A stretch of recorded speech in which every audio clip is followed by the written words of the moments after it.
Today I'm platinuming Ratchet & Clank Rift Apart. I'm introduced to Purple Girl Ratchet aka Rivet and celebrate Ratchet & Clank's heroicness with a parade that immediately gets ambushed by thugs for less. Goons for less now. Turns out Clank has repaired the Dimensionator and 2 seconds later that's proven to be an idiotic decision as Dr. Nefarious, yep, him again, steals it.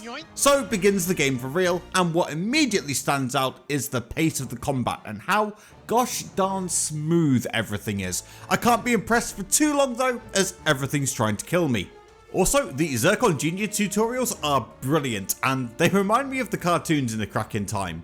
Ratchet & Clank run into the bad dock, and Ratchet shoots the Dimensionator's power core, causing quantum havoc as interdimensional rifts start appearing everywhere. But I can now tether to rifts thanks to a piece of said power core, and I catch up to the Doctor in no time. I avoid his mega laser, tonk the toads, and run away from his rockets for what felt like forever.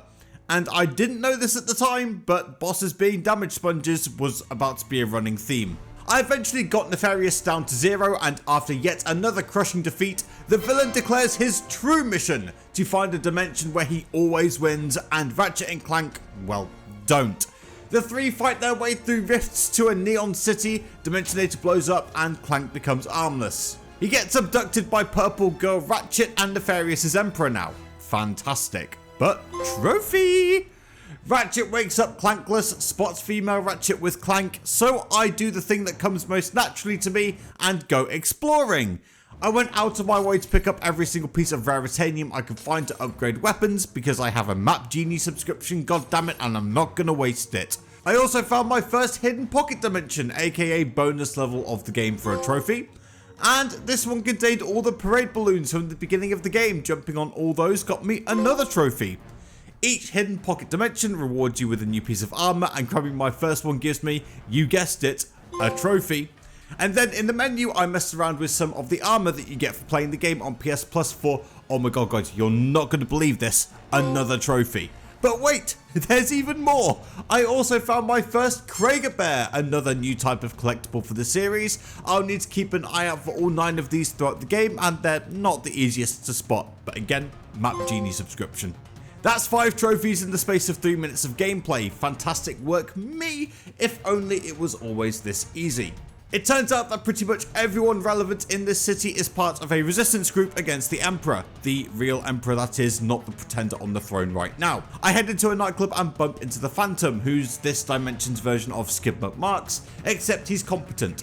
As I chased him through the city, I spotted the iconic gold bolt, the first of many in this game, because bears weren't enough apparently. After defeating a ton of Emperor Nefarious's orange troops, the Phantom gives Ratchet the ability to phase through walls and wall run, and I'll be doing a lot of the latter. I crashed this purple pool party with my Pim pistol, and then bought the Mr. Fungi, the first weapon in the game that has a trophy directly related to it. Not as funny or iconic as the Zircon family, but a welcome addition all the same. As I was doing an optional side quest, I blasted through enough bots to get my blast pistol to level 5, but it turns out the side quest isn't optional, for me anyway, because at the end of it was my first spy bot, another trophy related collectible, because bears and bolts weren't enough.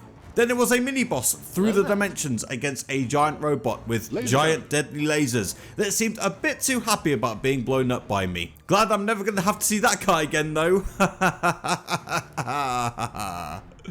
Yeah, he's going to be reskinned like 20 times in the game. It was then time for a change of pace in the form of my first glitch level. See, it's not just about a furry lombax firing tons of explosives at things, it's also about a tiny robot firing tons of explosives at things. Wow, so creative. Actually, yeah, it kind of is. These levels do a great job with the whole walking on magnetic surfaces thing. The music is kick-ass and they don't overstay their welcome. Big Insomniac W there. Well, there's not many of them. Ratchet and Nefarious come face to face once more, but given that this is a dimension where Ratchet can't win, he has to make do with escaping in a spaceship instead, and the Doctor takes this super well. Turns out Rivet, that's Purple Girl Ratchet if you haven't been keeping up, has botnapped Clank believing him to be a nefarious spy. Emperor Nefarious, not Doc. Look, there's 2 of them. Tried to keep track of which one is which. Anyway, she plans to take Clank back to her not so secret base on Sargasso for some Non-consensual probing. Before she can violate Clank's hard drive though, I fully upgraded the blast pistol with all the Veritanium I've been picking up, and then I got to ride my first, whatever the hell this thing is called, and got rid of all the goons for less in the area to save these definitely not gremlins who for some godforsaken reason all have the same name. But there's one more not gremlin to save, so it's time for a Clank section. Now if you're familiar with my content, and if not, hi, thanks for sticking around. You know that I am not the biggest fan of Clank sections. This time however I can say that I actually enjoyed these puzzle sections.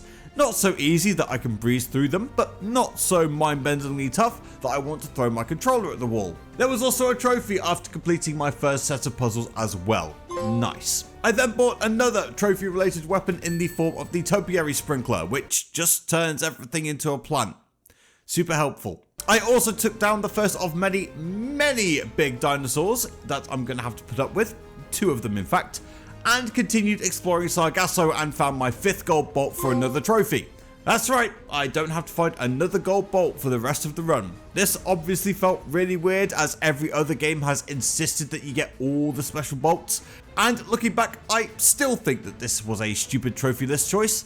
I guess they just don't mean that much anymore. At her hideout, Rivet touches Clank's no-no square and immediately has remorse when it turns out Clank was telling the truth. She makes up for it though by repairing him. No, just kidding, of course she doesn't. That would be too obvious, because before she could do so, the CKP crashes the party, so it's time to take it out. While stage 1 is some Fast and Furious BS, stage 2 is a proper boss battle. There's laser beams of doom, massive sweeping claws of mild inconvenience, not so great balls of fire, and whatever the hell this is supposed to be. Big man goes down, as does little man piloting big man, trophy pops. I celebrated by returning to the hideout and switching on the TV, but the resistance is still on the ropes, so Rivet and Clank head to Xerxes to try and fix Clank's communicator to get in touch with Ratchet. Just that though, nothing else. Once in Xerxes' bar, I messed around with the jukebox, picking out a few different songs, at least 3 anyway. Rusty Pete from Tools of Destruction is now no longer rusty and seems somewhat dignified. Unfortunately though, he has a new defect. He's French, but he'll give me a new communicator if I kick his ass in the arena, which is exactly what I did. Well, I kicked his crew's ass anyway, he bravely ran away, but he kindly left me a massive robot to dismantle, so there is that. During the fight that I definitely did on the first try and didn't succumb to arena hazards, I defeated my 30th enemy whilst they were under the influence of gardening, and eventually I whittled the beefy boy's health to 0 for another crushing victory. Ratchet and Rivet finally meet, well, talk for the first time anyway, and do that awkward, oh my god, a member of the opposite sex thing. And then I finished off the bronze arena challenges for fun, profit and experience points. I somehow got myself stuck here in this asteroid, don't ask how, I don't know either, and went back to Sargasso because there's another collectible trophy to work on. Before that though, I bought 2 more weapons including the Ricochet, bringing my total to 8 for full rack. The next part requires no weapons whatsoever, just collecting a bunch of purple berries, aka Zerp stones, to feed a pregnant flying creature thing. That's right, even more collectibles, because bears, bolts and bots weren't enough. The first few I gathered via Speedy Snail, and the trophy pops after 10 are handed over. But I do need to catch them all to exchange for another spy bot. The vast majority can be collected on foot, but getting to different areas and collecting the last few are done via pregnant flying creature thing. Very safe, definitely impossible to crash, no pets were harmed in the making of this trophy hunting video. During my Zerpstone shenanigans, I deployed my 50th Mr. Fungi and killed my 5th massive dinosaur. With those fun and games done, it was time for Ratchet to finally tag back in on Savali and find a way to fix the Dimensionator and save time and space. Oh look, the plumber's not back, it's his son Gary who sends Ratchet towards the interdimensional archives where his apprentice is working. Just as I arrived, I got super lucky and killed 2 enemies with 1 ricochet bounce. I've watched this back 3 or 4 times and I honestly don't know how I did it, and I don't think I could ever pull off this specific shot again. Turns out that 1, the archives are massive and walking, and 2, the apprentice is basically yellow female Clank. I'm sure there's nothing special about her in any way, shape or form. In order to get to the archives, I just needed to save 3 sets of Gary's acolytes, and the first set wasn't really a problem. Before going any further though, guess what? That's right, there's another collectible to worry about, because bears, bolts, bots and berries weren't enough. These blue orbs, or lorbs, are earned by completing challenges around the plateau, and they go deeper into the Lombax lore. That last bit holds no interest to me because I'm a trophy hunter, but the trophy for collecting the first 3 does. Once I saved the second set of acolytes via the Ratchet & Clank version of Tower Defense, I proceeded to collect more lorbs because I thought there was a supply for doing so. There isn't, but my time wasn't completely wasted. I did a trick jump whilst going max speed on the hover boots for 1 trophy, found some random robots by the springs, although the trophy popped before I actually spotted them, which was kind of weird. On this grind rail section, I did 5 trick jumps. I'm not gonna lie, this is quite possibly the worst grind rail to attempt this trophy on, but I did it anyway. During the final Acolyte rescue, the only reason why I died on the hover boot race section was because I was too eager to get started, but I learnt my lesson. Yes, I know I missed a bear in this clip, I got it later, don't worry. I bust up some bots, complete the second glitch level of the game, rescue the final set of Acolytes, and then hover boot through the rifts to reach the archives, only to fall a bit short. Oh well. Just kidding, I rift tether up for a trophy, but that's the easy part. After dealing with wave, after wave, after wave, after wave, after wave, after wave, after... I think this joke has run its course at this point in the series. Of the Emperor's loyal minions, Ratchet and Yellow Female Clank make it into the archives, get the plans for the Dimensionator, and Yellow Clank decides to go by Kit. Turns out Kit really is Yellow Female Clank because she's a defective warp bot.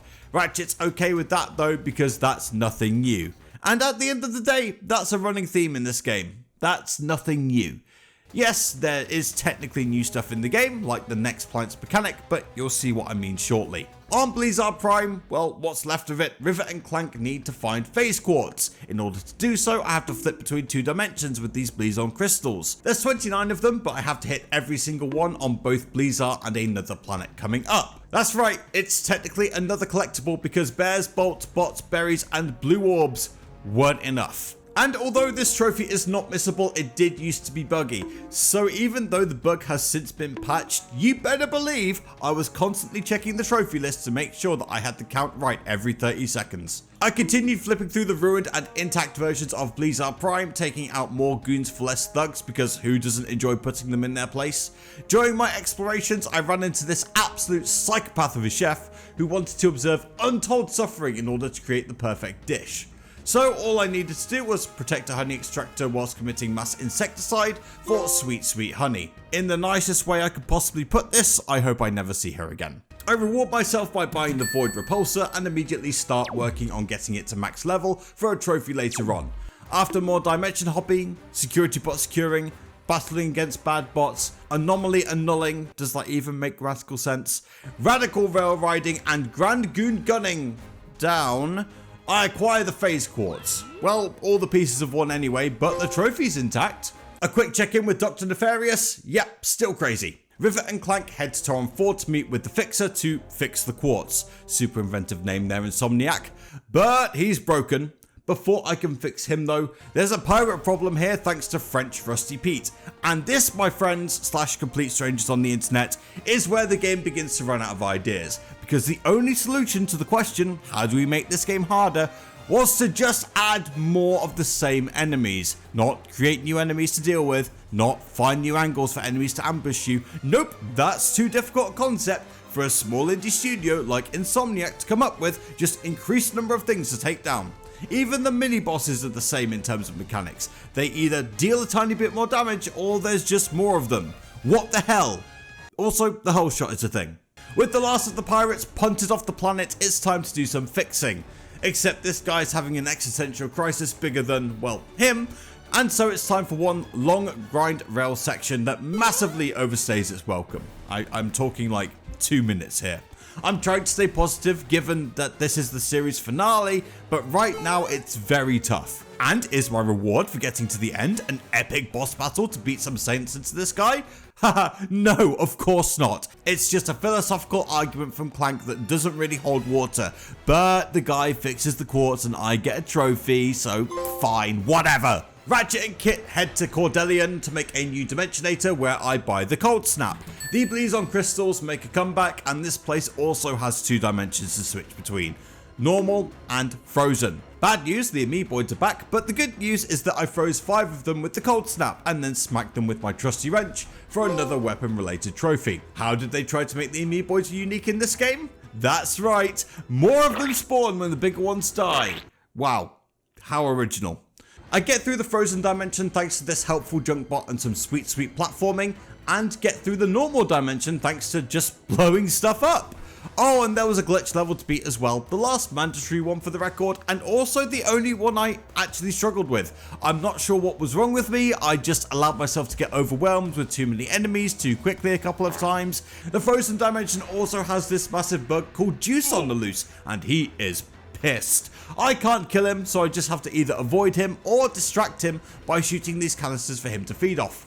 As I continued to work my way through, I got the Void Repulsor to max level off a ton of amoeboids to get the Void Reactor. Should have called it the Void Reflector, just saying. Now, you might be wondering what the normal dimensions juice is like. Well, he's the complete opposite of on the loose, and he is omega pissed. So Kit comes up with this genius idea to free him. Suicidal empathy, am I right? Luckily, he's totally on our side and helps shock some sizable security's detail. I tried, I really did. After all that excitement, I hit the 29th and final Blizon crystal and united the two juices who totally banged off screen. One told the other of my heroics and they powered up the facility so I could create another dimensionator. Sweet! Ratchet and Rivet finally meet face to face for the first time at Xerxes. Kit and Clank just straight up silently sneakily flirt and everyone gets apprehended by the Imperial Army. In the words of Clank, oh dear. The Dr. Emperor gets the new Dimensionator, which we all know is a terrible idea, so it's time to beat him up for the 592nd time in the series. It's just a typical Nefarious fight with a new melee attack that I admittedly struggled to get to grips with no matter which dimension he did it in. It was looking really rough, but fortunately for me, I was familiar with other attack patterns from previous entries. On top of that, that melee attack is actually super telegraphed. I just wasn't paying attention. Oops. Despite my very best efforts to throw for content, Nefarious threw harder, but then the real Emperor Nefarious showed up. Slightly bigger, slightly more sinister, massively more inflated sense of self, but ultimately nothing new. Speaking of nothing new, the Mangler from Into the Nexus makes a return in the Silver Arena challenges. There's also a bronze level that's also recommended by many for another weapon related trophy, but there's a much better spot for this. On top of that, this Warmonger challenge is said to be good for racking up ejected Nefarious trooper head kills. But I'm here to tell you that this shouldn't be necessary. If you're super unlucky during a normal playthrough, spamming this challenge is a nice workaround. Rivet and Kit head back to Sargasso to hunt down the Emperor, where the Morts, you know, the not gremlin things, are being bothered again by Nefarious lackeys. So it's time for even more death and destruction when the game has decided that increasing the difficulty just means throwing every enemy type at you at once. Oh look, the Nefarious brothers taunting us through a holograph, how cute. I thought I was going to have trouble getting through this endless, tedious gauntlet of non-stop enemies as they were really beginning to outnumber me, but I actually only died once, mostly because I'm pretty sure the checkpoint system here is super generous. Alright, some might say overly so, but I'll take what I can get. One anomaly resolution later, it's time to blow up a massive ship, and what better way to do it than to put an unborn baby in danger and send the pregnant dragon to do our bidding. Incredible logic by the writing team here. Despite blowing up the mothership, Nefarious always wins in this dimension, so Rivet and Kit get sent to a different dimension. On the way out, Rivet describes how her left arm doesn't exist anymore. That's okay though, I'm sure she's not carrying the culprit of the attack on her back or anything. No. Oh look, shiny trophy. Before going any further, I used the Void Reactor to absorb shots from these flying bugs near the Mrs. Zircon store, and then once the shield turned purple, shot them right back. If I ran out of enemies to kill, I just reset the game. The trophy popped after the 10th kill. Meanwhile, Ratchet and Clank head to Ardolis to try and stop the last member of the Resistance, competent Captain Quark, from being unalived by the Emperor. As I was making my way through the level, I was fighting two things, a ton of enemies and boredom. I couldn't believe it. I was beginning to get bored playing a Ratchet and Clank game. I don't know why this was, but I think the lack of true innovation was really beginning to get to me. I felt like the game had just repainted or reskinned a few things and tried to sell them off as something brand new. The obscene amount of collectibles, No actually unique new major characters, some frankly unimaginative weapon designs. Anyway, I got further in, saved French Rusty Pete, purchased the Headhunter, did some speedy snail shenanigans, and made my way through the joke that is the Pirate Trials without forgetting to do the first optional glitch level. I decided to make things harder for myself by trying to rush the trophy related to the Headhunter, where I have to, shockingly, shoot things in the head. Bad idea? Absolutely, but I had to make things exciting for myself somehow. Oh look, another reskinned mini-boss. Boring! I'd had enough. I had to put the controller down and just take a short break, which lasted exactly 22 hours. Ratchet and Clank unite with Captain Quantum, who's actually nowhere near as stupid as this cutscene attempts to suggest. Then there's 10 or so minutes of fighting off robotic pirates, because why not at this point? But during this, I shot an enemy in the head with the Headhunter for the 20th time, so I can go back to playing the game normally, I guess. Hooray.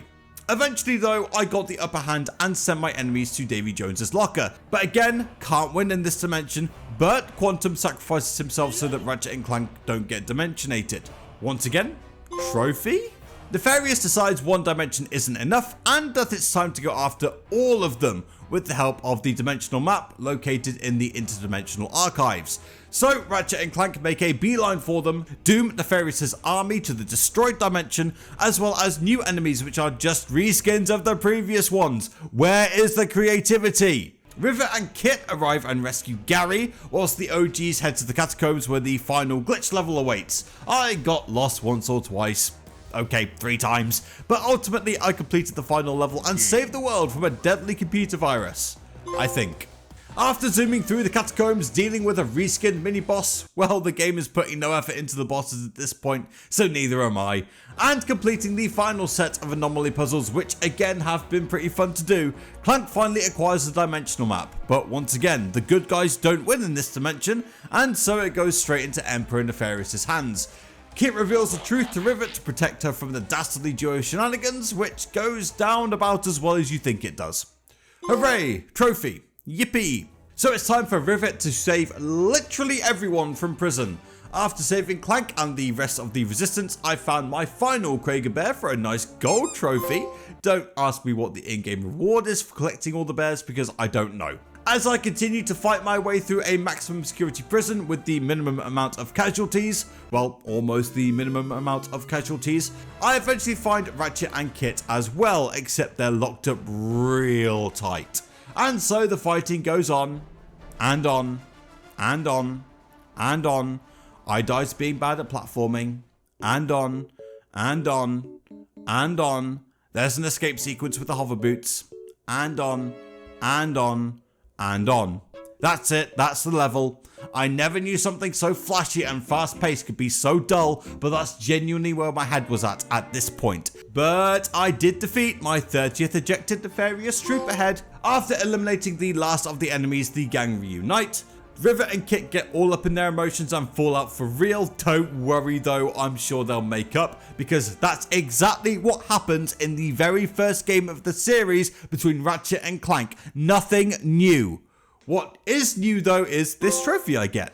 Another thing that's new is the Gold Arena challenges. Just kidding, every Ratchet and Clank game has Gold Arena challenges. Completing my first one got me a trophy, and then I completed another one for the 10th and final spy bot, which I handed in to Mrs. Zircon for the Rhino 8.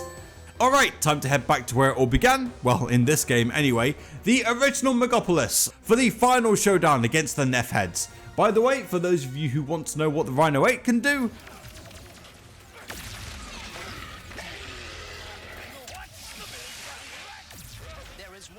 oh yeah, and I'm endangering unborn dragon babies again, because reasons. Final boss time! Yay!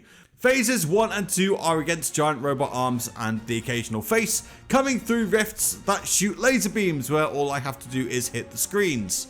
I know this because Clank would not shut up about this boss mechanic, repeatedly. There was some rock hopping, and phase 3 took place inside said giant robot, and all I had to do was hit the big red things followed by this big blue thing in the middle. It's like baby's first final boss, I don't know.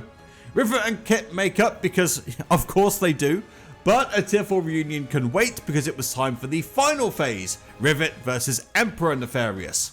At the time I was annoyed that it was Rivet and not Ratchet, but actually in hindsight I totally get it and it was the right design decision, and he works in pretty much the exact same way as the previous Nefarious fight or any Nefarious fight in the entire series. Nothing new. What Emperor Nefarious doesn't know is that in this dimension the Lombax always wins. So after dodging every super telegraph thing this guy could throw at me, as well as throwing everything and anything at him in a desperate attempt to end the game as quickly as possible, there's one final hammer to the face and the day is saved. Clank fixes the dimensions and roll credits. Okay, new game plus time. All I have to do is get to the first weapon shop and buy the 2 free weapons for fully stacked and the Masters of the Multiverse Platinum Trophy. Instead of feeling joy like I normally do though, this one I just felt relief that it was all over. But that's it, thanks for watching. Go left to check out my other Ratchet and Clank videos, or go right and see how far the YouTube rabbit hole goes. See you next week for Jak and Daxter, the Precursor Legacy.